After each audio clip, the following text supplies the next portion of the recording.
అందరికీ నమస్కారం అండి. ఈరోజు ఈ వీడియోలో పసుపు కొమ్ములతో మాలను ఎలా తయారు చేసుకోవాలి, ఈ మాలను ఏ అమ్మవారికి సమర్పించాలి, ఈ మాలను కట్టుకోవడానికి మనం మాలలోకి ఎన్ని పసుపు కొమ్ములను తీసుకోవాలి, ఈ మాలను మనం అమ్మవారికి ఎప్పుడు సమర్పించాలి, ఈ మాలను సమర్పించడం వల్ల మనకు ఎటువంటి ప్రయోజనాలు కలుగుతాయి, అలాగే అమ్మవారికి సమర్పించినటువంటి ఈ మాలను మళ్ళీ మనం ఎప్పుడు తీయాలి, ఈ మాలలో ఉన్న పసుపు కొమ్ములను ఏం చేయాలి అనే విషయాలన్నీ కూడా నేను ఇక్కడ వీడియోలో అయితే మీకు క్లియర్గా చెప్తానండి. అందుకని వీడియోని ఎవరు కూడా ఎక్కడ కూడా స్కిప్ చేయకుండా చివరి వరకు అయితే చూడండి. ముందుగా మనం ఈ మాలను తయారు చేసుకోవడానికి పసుపు కొమ్ములను అయితే తీసుకోవాలండి. ఈ పసుపు కొమ్ములు మనకి పూజా స్టోర్స్ లోను అలాగే సూపర్ మార్కెట్ లోను ఈజీగా అయితే దొరుకుతాయండి. ఈ పసుపు కొమ్ములను తీసుకునేటప్పుడు చాలా జాగ్రత్తగా చూసుకొని తీసుకోండి, ఎందుకంటే వీటికి ఎక్కువగా పురుగు పట్టే ఛాన్స్ ఎక్కువ ఉంటుంది. అందుకని మనం మంచి పసుపు కొమ్ములనే తీసుకోవాలండి. అందుకని జాగ్రత్తగా చూసుకుని అయితే తీసుకోండి. ఈ మాలను తయారు చేసుకోవడం కోసం పురుగు పట్టిన పసుపు కొమ్ములను కానీ, బూజు పట్టిన పసుపు కొమ్ములు కానీ, ఇంకా కన్నాలు ఉన్నటువంటి పసుపు కొమ్ములు కానీ తీసుకోకూడదండి. మాల కోసమే కాకుండా మనం అమ్మవారికి కూడా పూజ చేస్తాం కదండి పసుపు కొమ్ములతో, అలాగే అమ్మవారి దగ్గర కూడా మనం పసుపు కొమ్ములు అనేవి పెట్టుకుంటూ ఉంటాము.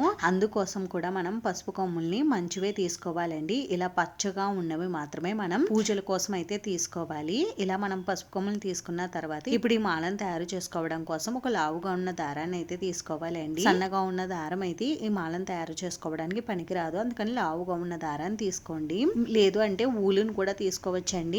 మనం ఏ దారాన్ని తీసుకున్నా కూడా దానికి ఈ విధంగా పసుపును అయితే రాసుకోవాలి. మనం దారానికి పసుపును రాసేటప్పుడు ఎక్కడా కూడా మచ్చలు లేకుండా నిండుగా దారం అంతా కూడా పసుపును రాసుకోవాలండి. ఇలా పసుపును రాసుకున్న తర్వాత మనం ఈ పసుపు కొమ్ముల మాలను ఏ విధంగా అయినా కట్టుకోవచ్చండి. నేనైతే ఇక్కడ సింపుల్ గా అయితే కట్టి చూపిస్తున్నాను. మన చైర్స్ కానీ, స్టూల్స్ కానీ, లేదు అంటే ఇలాంటి హ్యాంగర్స్ కానీ ఉంటాయి కదండి, వాటికి ఈ విధంగా దారాన్ని పెట్టుకోవాలి. పెట్టుకుని చివర్లా మనం 2 ముళ్ళను అయితే వేసుకోవాలండి. మనం మాలను తయారు చేసుకోవడం కోసం మనం కొద్దిగా దారాన్ని అయితే ఇలా ఉంచుకోవాలి. ఇక్కడ నేను వీడియోలో చూపిస్తున్నాను కదండి, నేను మాలను ఎలా కడుతున్నానో ఆ విధంగా అయితే మనం దారాన్ని సెట్ చేసుకోవాలి.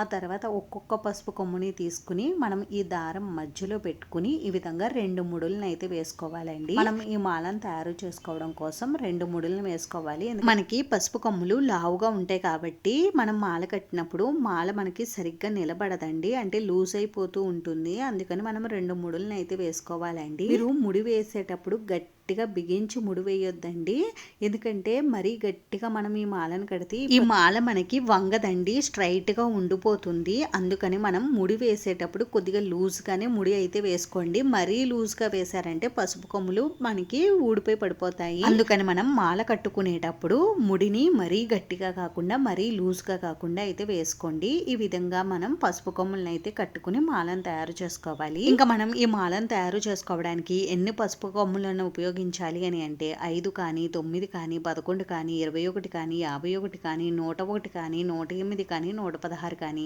ఇలా ఈ సంఖ్యలో మీరు పసుపు కొమ్ములతో అయితే మాలను తయారు చేసుకోవచ్చు. మీ ఇంట్లో ఉన్న అమ్మవారి ఫోటో సైజుని బట్టి కానీ, విగ్రహం సైజు బట్టి కానీ మీరు ఈ మాలను అయితే తయారు చేసుకోవచ్చండి. ఇంకా ఈ మాలను ఎవరికి సమర్పించాలి అని అంటే మనం లలితాదేవి అమ్మవారికి కానీ, గౌరీదేవి అమ్మవారికి కానీ, లక్ష్మీదేవి అమ్మవారికి కానీ, ఇలా అమ్మవారికి సంబంధించినటువంటి ఎవరికైనా సరే మనం ఈ మాలను సమర్పించవచ్చండి. ఇప్పుడు మనకి శ్రావణ మాసం వస్తుంది కదండి, ఈ శ్రావణ మాసంలో వచ్చే శ్రావణ శుక్రవారాల్లో కానీ, లేదు అంటే చాలా మంది శ్రావణ మంగళ గౌరీ వ్రతాలు చేస్తారు కదండి, అంటే గౌరీదేవిని ఎక్కువగా పూజిస్తారు కదా. ఈ శ్రావణ మంగళ గౌరీ వ్రతం రోజు ఆ రోజైనా మీరు అమ్మవారికి పసుపు కొమ్ముల మాలని సమర్పించవచ్చండి.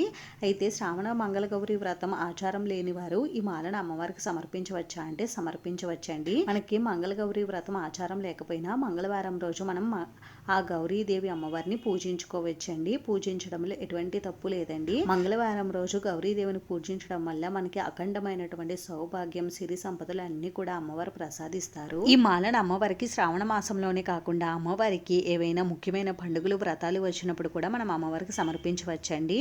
అలానే కాకుండా మనం మంగళ శుక్రవారాల్లో కూడా ఈ మాలను అమ్మవారికి సమర్పించవచ్చు. నేనైతే ఈ మాలను తయారు చేసుకోవడానికి 21 పసుపు కొమ్ములను అయితే ఉపయోగించానండి. మాల అంతా కూడా పూర్తిగా కట్టుకున్న తర్వాత చివర ఇంకొక 2 ముళ్ళు ఎక్స్ట్రా అయితే వేసుకోండి. ఈ విధంగా మనం పసుపు కొమ్ములతో మాలను అయితే తయారు చేసుకోవాలి. మనం ఇలా మాలను తయారు చేసుకున్న తర్వాత ఈ మాలకు ఉన్న ఎక్స్ట్రా దారాలన్నీ కూడా కట్ చేసేసుకుని అటు ఒక దారం ఇటు ఒక దారం ఉంచుకోండి ఫోటోకి వేసుకోవడానికి. మిగిలిన దారాలన్నీ కూడా కట్ చేసేసుకోండి. ఇప్పుడు ఈ మాలను చందనం, కుంకుమ బొట్లతో అందంగా అలంకరించుకోండి. మనకి ఈ పసుపు కొమ్ముల మాలలో పసుపు ఉంది, కుంకుమ కూడా ఉంటే ఈ మాల ఇంకా అందంగా కనిపిస్తుందండి. అందుకని నేను ఇక్కడ ఈ మాలను చందనం, కుంకుమ బొట్లతో అందంగా అలంకరించుకుంటున్నాను. ఇక్కడ మనకి పసుపు కొమ్ముల మధ్యలో దారం ఉంది కదండి, ఆ దారం పైన కొద్దిగా చందనం అలాగే కుంకుమ బొట్లు అయితే పెట్టుకుంటున్నాను. ఇలా పెట్టుకుంటే మనకి మాల ఇంకా అందంగా అయితే కనిపిస్తుందండి. ఈ మాలను మనం అమ్మవారికి సమర్పించడం వల్ల ఆ అమ్మవారు మనకి నిండు సౌభాగ్యాన్ని ప్రసాదిస్తారు. అలానే కలకాలం 5వ తనంతో మంచి సంతానంతో